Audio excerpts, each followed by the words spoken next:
Allow me to say something about positive leadership. And I really want to believe it evolves around, creating a vision, where it is we need to go, and why do we need to do this?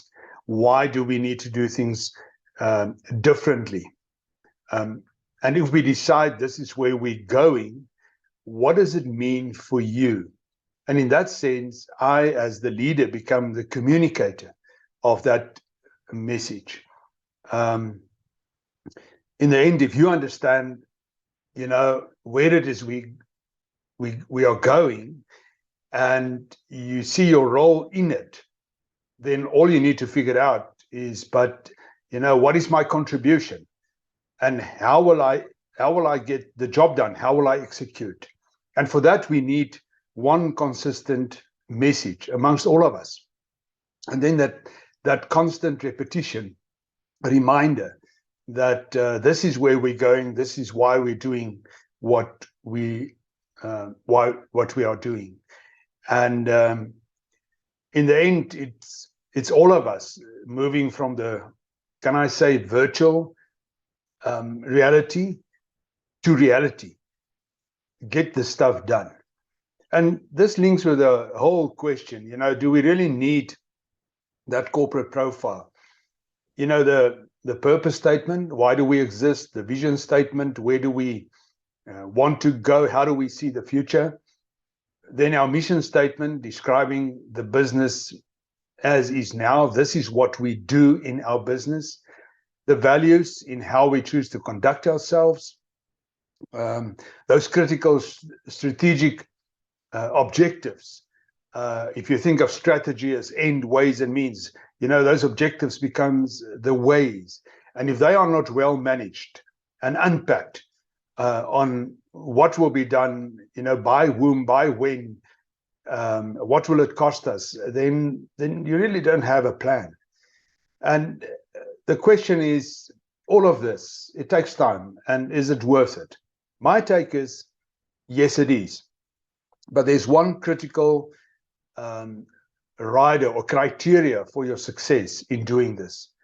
And that is just having it on the walls, just having it so that you can impress your clients maybe, or at least feel you can tick that box once a year when you had the conversation.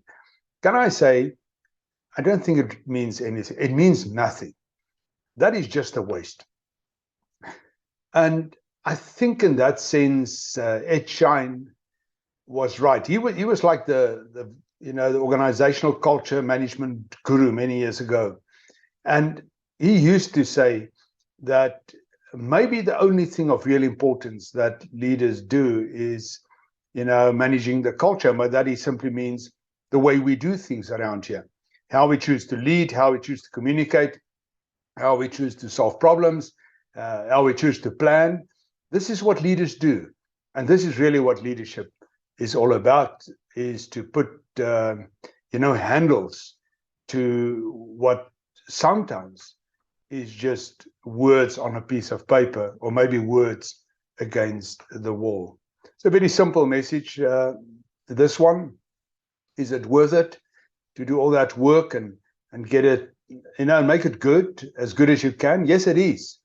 But only if you can break it down into action, and only if you then work it consistently, so that people start understanding the same, get the same message, and they start communicating that message, onto others. I mean, if you really think of it, what is more powerful than having a purpose statement that deals with the why of the business, the reason for our existence? Is it only about money, or does it go beyond that? Well, that's a good question. And until you find that answer, you will always be kind of looking around and, and contemplating alternatives and try to figure out, is this really what we ought to do? And then the real answer is, figure it out. Once you've got it, that becomes your energy, and that is the beginning. That's the start of your whole change process in your business. I wish you well.